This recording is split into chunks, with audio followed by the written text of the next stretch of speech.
Hello. I'm glad that I'm able to be with you today, and I want to say thank you first of all to Mike McReynolds for inviting me to demonstrate for the club. I was with you, it seems like yesterday, but it was actually about a year and a half ago, and we talked about painting your work at that point. And I also want to say thank you for Mel for agreeing to come to my facility so that we could videotape this. When I agreed to this demonstration, I thought we would be in person. I fully intended to be, but due to the COVID restrictions and concerns, I think I know too many people working in the health profession. So full disclosure, I was the one who suggested to Mike that we do a video rather than in person. So sorry about that, but the plus is you're here at my shop, and so after my demonstration, if Mel thinks we'll have enough time, I'll show you around some of the places where I do my work. Mike asked if I could show something concerning piercing, and I said yes at the time. And then I got to thinking, if all I did was piercing after the first 3 or 4 holes, it's like watching somebody sand a 2x4. And so what I'd rather do today is show you the steps I go through so that you can get from this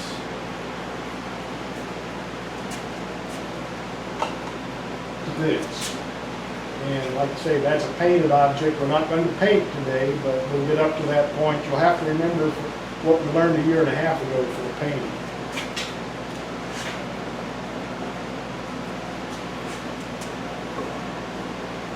First step in the process is to turn thin. And that's a skill that just takes practice. If you're able to turn a bowl, you're able to turn thin. And if I can do it, you can do it.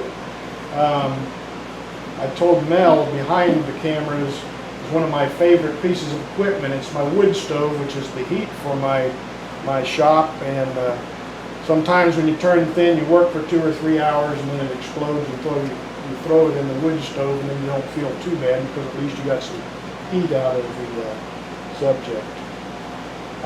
Turning thin, like anything else, you want to start with the outside shape, and that's the most important thing because most people, that's what they're going to see, the outside shape. The only people that stick their finger into a vessel that's turned are wood turners.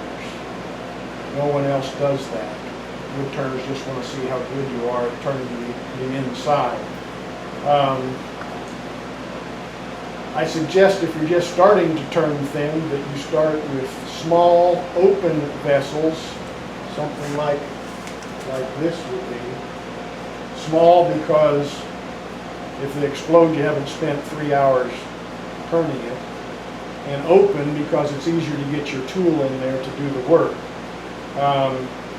When I began, and I still like to use this, I call it a bullet shape because it looks like the nose of a bullet. This one that I've turned, and I spend quite a bit of time on my outside shape. And when I make those bullet things, to keep from getting a flat area, you want this to be a continual curve. To keep from getting those flat areas, as I turn, I'll use a flat edge, and I roll that flat edge around the edge of that vessel. And if I see there's no flats, it's a constant curve, then I know I'm in good shape. If I need to sand or use a little bit more work, why I'll just take my time and do that. The sanding process, trick I learned from the tips in the AAW, I have a magnetic bulldog clip, and I usually start with 220, 320, and 400. And I've always got the sandpaper right here by my lathe to work on the shape of my vessel. I wanted to show a little bit about some of my objects that I go deeper. Of course, this vessel is about 1 foot deep, and so to get in there I can't just use a bowl gouge. I have to use some type of a boring system. And I use the Lyle Jameson boring system that I have set here on my lathe.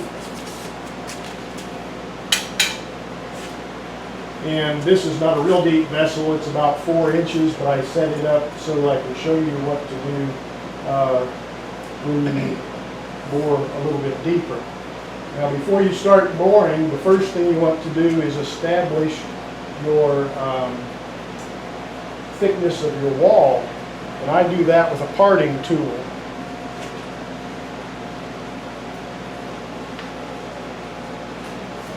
On this page, if the lathe is over here, this is 2 different vessels, let's say. But if you're interested in starting going this way, this being end grain, you're going to take your parting tool, you're going to decide how thick your wall is going to be, and you're going to just put a little, use your parting tool and put a notch there. That helps with 2 things. First, it establishes how thick your wall is going to be. And when you're going in there with your initial tool, it keeps that tool from skating back across the edge of your work. I've had that happen a lot of times because unless you get your gouge exactly in line, it'll skate back, and then it keeps making your vessel shorter and shorter until you wind up with a saucer instead of a vessel. So after you've established the thickness of your wall, and in thin turning, you want to be somewhere between a 16th and 3/32 of an inch. If you go up to an 1/8 of an inch, but if you go much over that, it's going to wear on whatever tool you're using to pierce. So the ideal width is about 3/32, which is what this vessel is. And I'm going to show you a few things. I've got the Jameson boring bar system. It's modified because I use 1-inch stock. It gives me less vibration, and when I get way off of the tool rest, that 1-inch bar really helps cut down on any vibration, and the less vibration the better when you're turning thin. I'm going to just take a few strokes in here. We're not going to turn much today because I'm not going to turn on my dust extractor. It makes too much noise, and so I'm going to just show a few strokes using this boring system. And I've already gone down quite a ways, but I thought maybe if you haven't seen this before, you can see how it works. When you set this up, you want it such that when you go in, you're right at center, which is where I have this set. I'll move that over so you can see the point of the tool is hitting right at the midpoint diameter of the vase.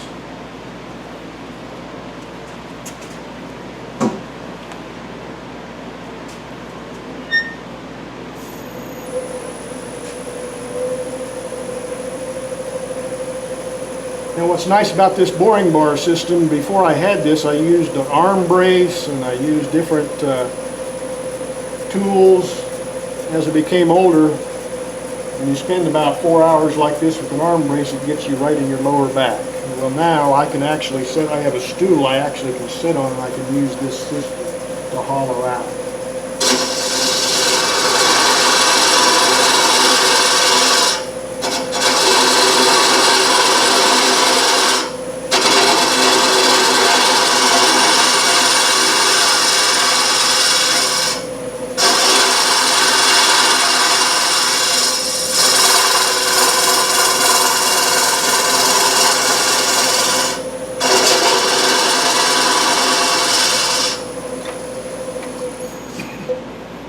You can see using that boring bar, there's absolutely no vibration with that heavy bar. It's easy to use. I can just move it with 2 fingers. The one thing I do is make sure that it glides easily on the tool rest. I usually use some sandpaper and then I hit it with WD-40, and then it just moves real nice. So you can see how that's working. The next step I do, I have some scrapers that I use to clean the edge. Sometimes I use this tool. I usually take this clear down, but when I use this has a triangular side and a round side, but the triangular side keeps that bit at the right angle. and I can come down the edge and clean up any little divots that I have in that edge. If that's not working very well, sometimes I'll go to this tool, which is basically just a scraper. Again, this is 3/4 inch stock in this bar, and you have to go keep it at an angle, go very light, and you can really smooth up the edge nicely before you sand. Now, the boring bar system comes with an attachment that you can put a laser light on, and then you put that laser light so you know when you're off the edge of the vessel, and you know when to stop turning. I have found that that works well up to about 1/4 inch, but when you go thinner than that, just because of the vibration of it, and I tend to the change in the wall going around that angle, I've had some problems, and so rather than trust that laser light, I use a caliper, and I set it a little wider than the width of the vessel so that I'm not leaving a line on the outside of the vessel every time I check. But as long as it's about the same gap here, I know that I'm about the same width. And when it starts to narrow, I realize that I need to take a little bit more out. And you want to keep that wall as even as you can all the way down. Now in some of my deeper vessels, when I get down here, when it's about 1/4 inch, I'll actually take a drill and drill a set of 3 holes at different places. And I stop and I use those holes to see how thick my walls are, because I'm going to come back and pierce it anyway, so I can pierce out those holes and don't realize I drilled them in the bottom, because I'll come back around and cut them out. So thin wall turning is a demonstration in itself, so that's all I'm going to say about thin wall turning. And I'm going to set up a table here, and I can show you some of the other steps. After you've turned your thin vessel, it's time to draw. I do this usually inside during commercials while I watch TV. And someone asked me the other day, well, you're such a good artist. Well, I'm really not. There's a trick to what I do. Most of my work involves falling leaves or vines and so forth. But and the vines, I'll admit, I do freehand. Some of the leaves I do freehand. But when I started, and even now, I use what nature gives me. When I came in the barn this morning, I just took some leaves from an oak tree. And what you can often do, I mentioned I use what nature gives me. I like on these smaller vessels to use a window that nature provides. And if you look at this vessel, you can see at the grain, because I hollow end grain, usually on 2 sides you'll have a loop like this. And I use that opening as the window for my work, and that's where I do my drawings. They wind up looking something like this. Now notice I'm not afraid to come outside the edge of the window. It gives it a little more interest. This is a leaf design of ash leaves because this is a piece of ash. And I went ahead and came outside of the window I used with the grain pattern. But what you can do, if your vessel is here, and this is your grain in your vessel where you're going to use for your vessel is over here like this.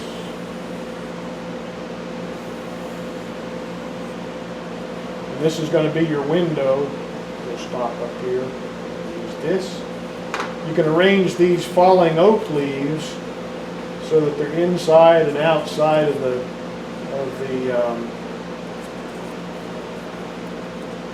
window. Now that's a much smaller window. You say, well, what do I do? My leaves are too big, and this time of year that's true. I collect leaves in the spring when they're really small. Sometimes I dry the leaves, and sometimes, because I do a lot of my work in the winter, I lay leaves on a piece of paper and I go to the copy machine and I make a page like this, and then I reduce a couple sheets, I enlarge a couple sheets. If you do that 4 or 5 times, you've got more leaves than you'll ever use, and they're all different sizes. So what I do then is Takes a little bit of time, but I take a pair of scissors and I cut those leaves out, and then I use those as my stencil when I draw on my work. Now I like to overlap the leaves, maybe just one will be separate. I had a friend who was a good turner, and he put some patterns on. He put 4 leaves, one at 90 degrees from each other on the thing, and so it looked like a vase with a leaf on each side. But in nature, when leaves fall, why, they overlap, they're in different patterns, so I do that. And so the next step then is to draw a leaf on your work. So I'm just going to draw this real fast. You don't have to be exact, because when you take your leaf off, you're going to come back and touch it up. So basically, if you're doing this type of work, I guess your only artistic design is how you determine to overlap the leaves.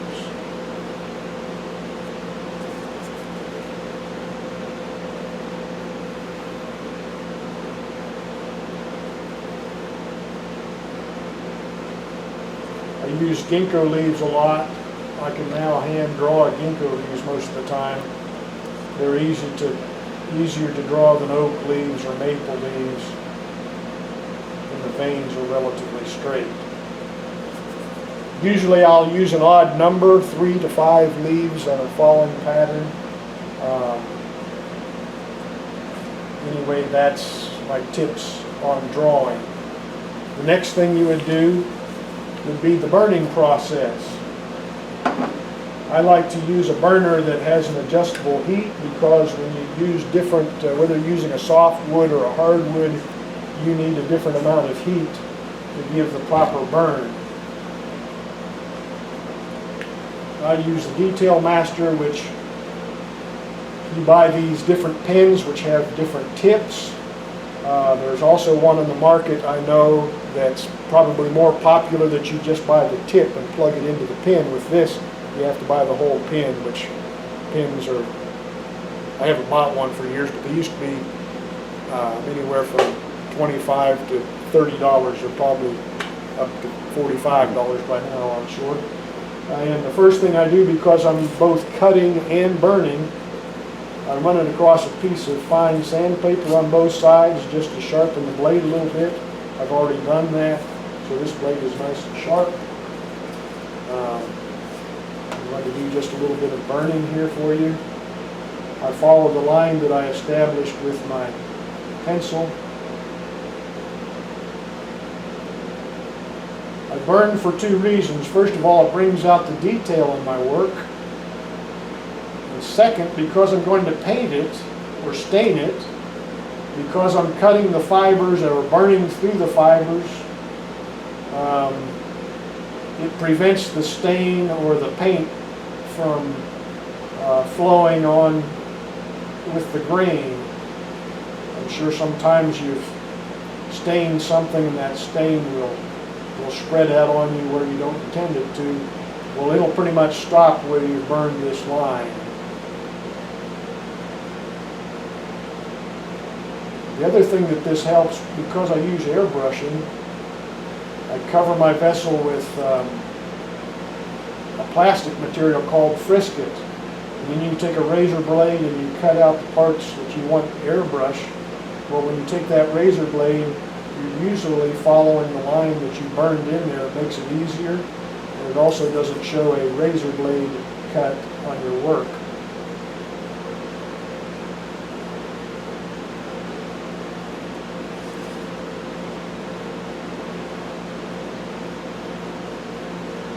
Usually when I do this work, I'm holding this right up by my chest where I can keep it a little more stable, and I have a little bit more control over the burner. And when I do it, I'm usually wearing a full face shield and air pack so that I don't get that smoke and dust in my eyes. I also run the dust collector, and I usually have a fan behind me blowing anything into that dust collector.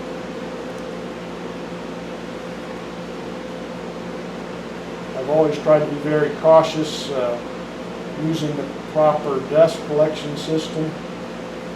I was told early on it's not the large particles as dust that's going to hit you, it's the small particles that get in your lungs and create problems.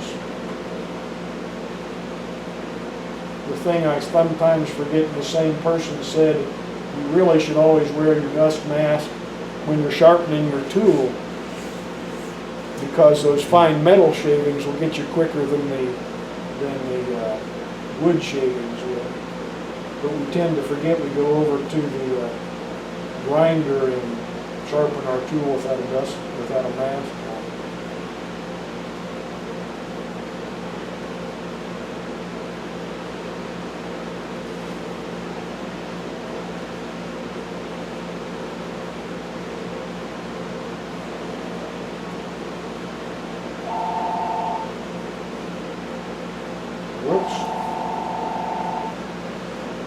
That's probably the worst thing to have in your shop when you're trying to turn thin, because if you stop and answer it and you've got it thin, it'll warp on you before you get off the phone. So a lot of times the answering machine has to pick up out here in my shop.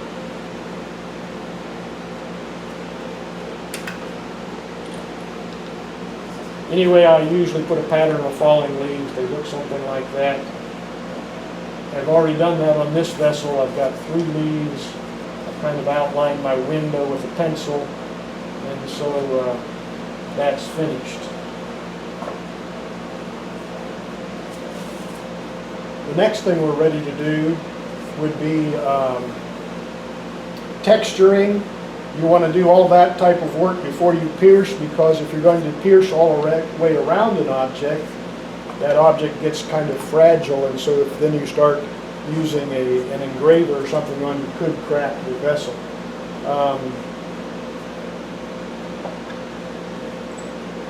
Sometimes when I do my work, I'll actually use the same instrument that I use to pierce, but I use a different bit. I'll show you some of the bits here that I use. I also use different carvers and grinders to texture my work.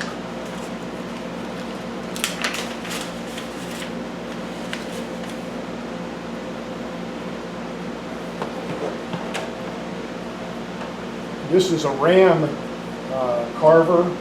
I use mostly in fine carving, but I use it for texturing some of my work. It turns at 35 to 45,000 RPM, so it's about like a Fordham would be. I do have a foot-operated Fordham in the other room, but I use this more often than not. It's got a variable speed.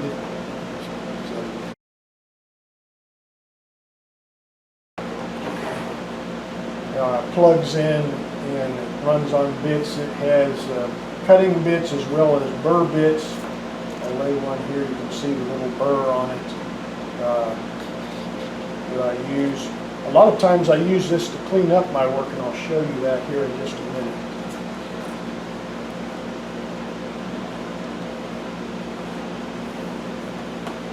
This is the cutting tool I use. It's a Presto handpiece. It's an air tool, and basically it's a modified dentist drill.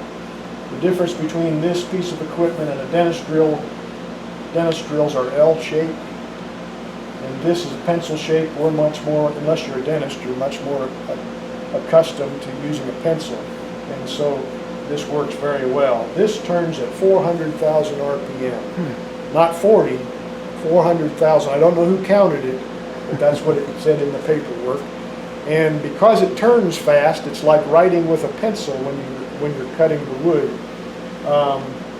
People ask, well, can I just use a Fordham? The answer is yes.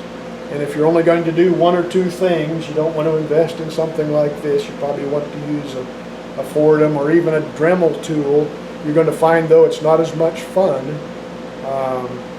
because it turns slower, and sometimes as you're going along, it'll want to follow that hard grain. And so unless you really put a pretty good grip on it, when you're about finished and you follow the hard grain, you've messed up your work, and that's when you go to the wood stove. So this is a lot more fun, but you're talking a pretty good investment or something like this. So I have it hooked to my air compressor. This takes at least a 20-gallon compressor.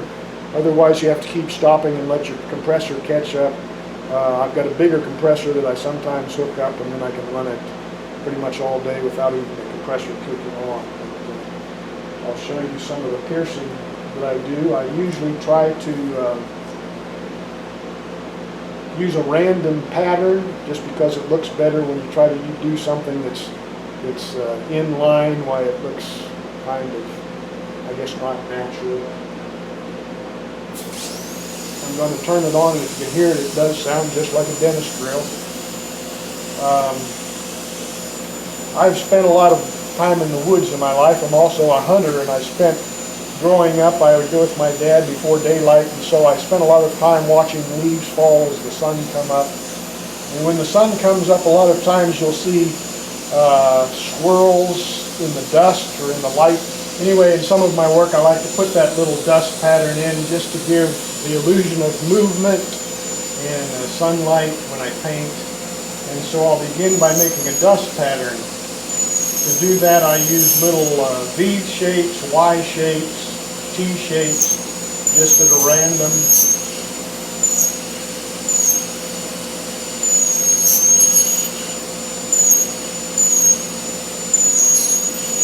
Dots.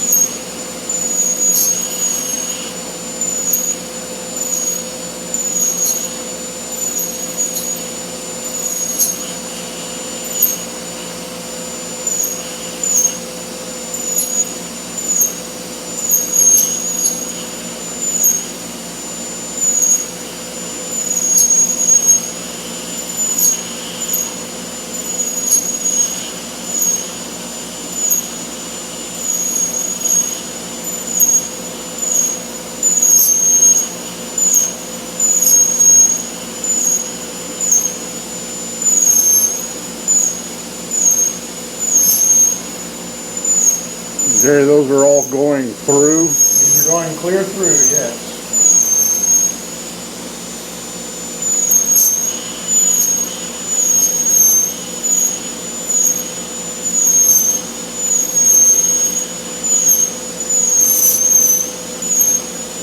One thing about using this tool, you don't want to force it. You want to let it do the cutting. Otherwise, you wind up breaking your bit.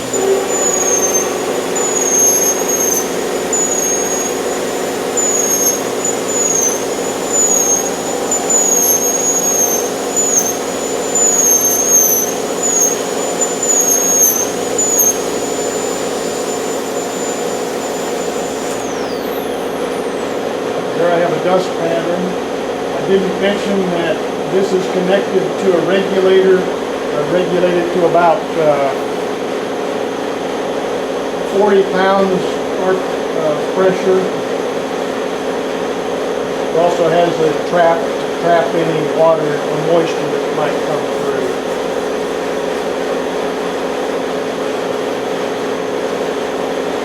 Then your piercing pattern, still running. Okay. Your piercing pattern, I like to use 3 different sizes of piercings, again, to make it appear random.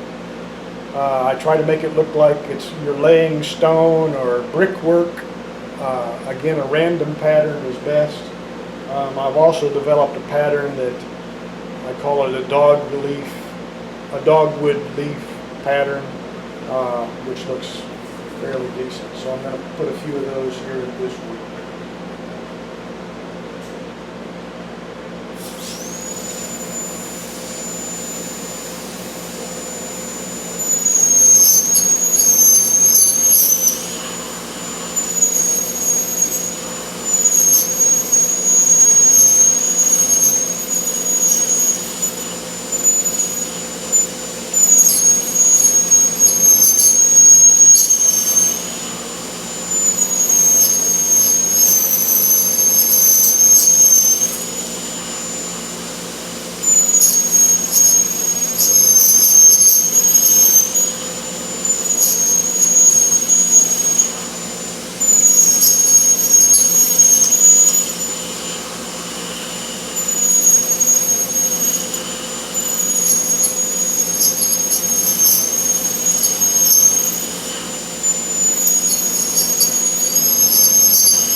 Again, usually when I do this work, I've got this vessel right up by my chest where it's a little more stable, but because of the smoke and the dust, I'm not doing that today, so it's a little trickier.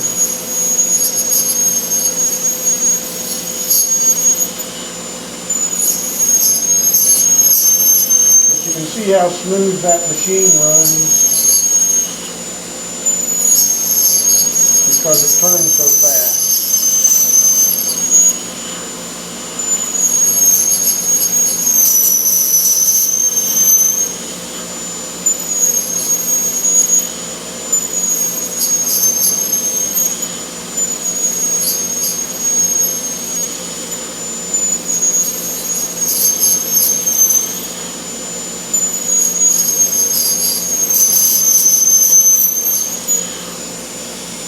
Anyway, you can see here the pattern is starting to develop.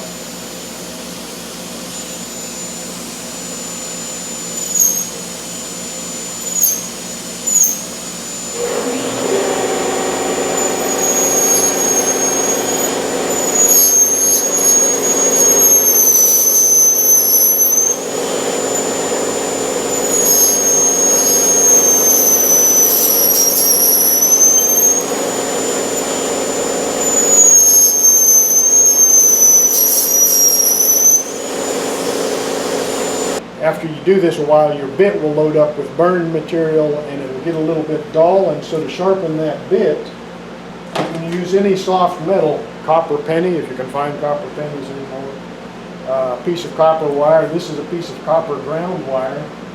You turn on the machine and you just lightly drag that bit across that light metal. That cleans out the bit. It also sharpens it same time, and you'll notice when you start then it really cuts great, and it will go again.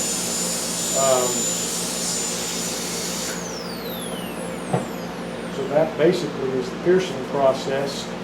I did mention that before, if you were going to do any type of texturing, you do that before, because as you can see, when you take more and more of that out, it gets a little softer. If you're trying to texture after piercing, you're going to stick your thumb through an area or something. So, like that. I mentioned cleaning up. This one came out fairly clean, but sometimes, especially if your vessel is a little thicker, you'll leave burned edges and some material in there, and that's when I use this machine, which turns slower. I've got some diamond bits.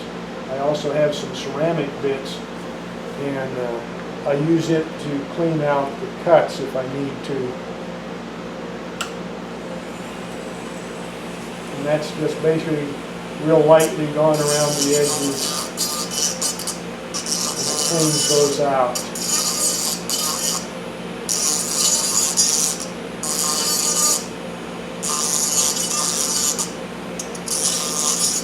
A lot of my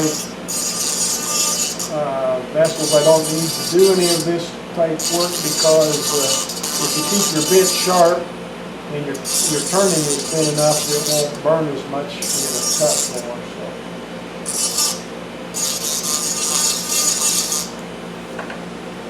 So that's that process.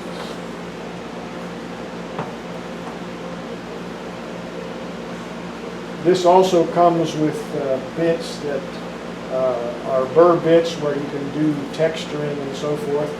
To take your bit out and just twist, hold on to these two areas, twist, it pops right out.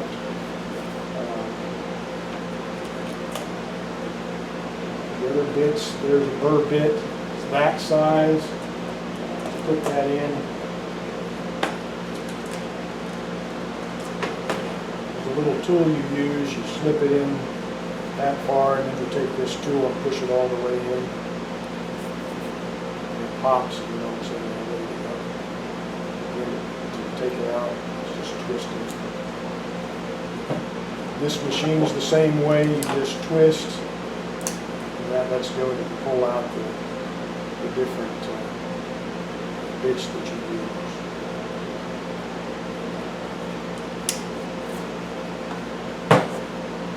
That pretty much shows the piercing process.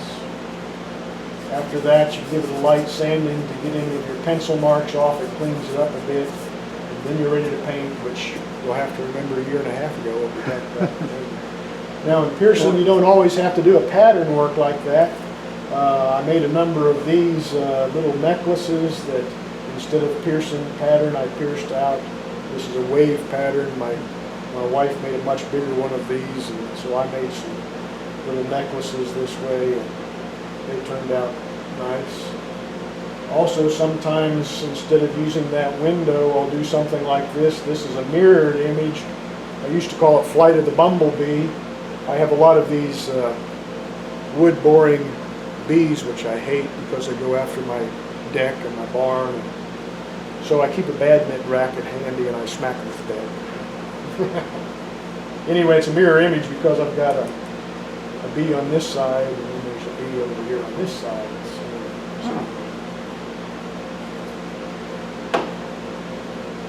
Some things I've made, I don't pierce a lot, but I pierce a little bit. Up here I did a grain pattern. These are, we call them river oats. They're also called sea oats. And my wife's grandfather used to have some up by the house. He thought they were really nice, so we transplanted some here, which was a big mistake because they're very invasive. And the birds like to spread them all over, so they show up wherever you don't want them. But they make kind of a nice pattern on a piece of work, and then I pierced some of the grain at the top of that. This one I showed before, again using that natural window in the work. I just pierced out and put a few ashes on. So you can come up with any creative idea you want. Anything I show you're welcome to use. I don't have a patent on any of my work. I'm a hobbyist, so you can copy anything I do. This was a piece of cherry, and I did cherry leaves. Again, I used the window that nature provided to make that pattern. So that's pretty much my demonstration. If you want, I'll show you a few areas in my shop, and then, like I say, when we show this in September, if you have questions, I'll try to answer at that time. All right. Very good. Thank you, Jerry.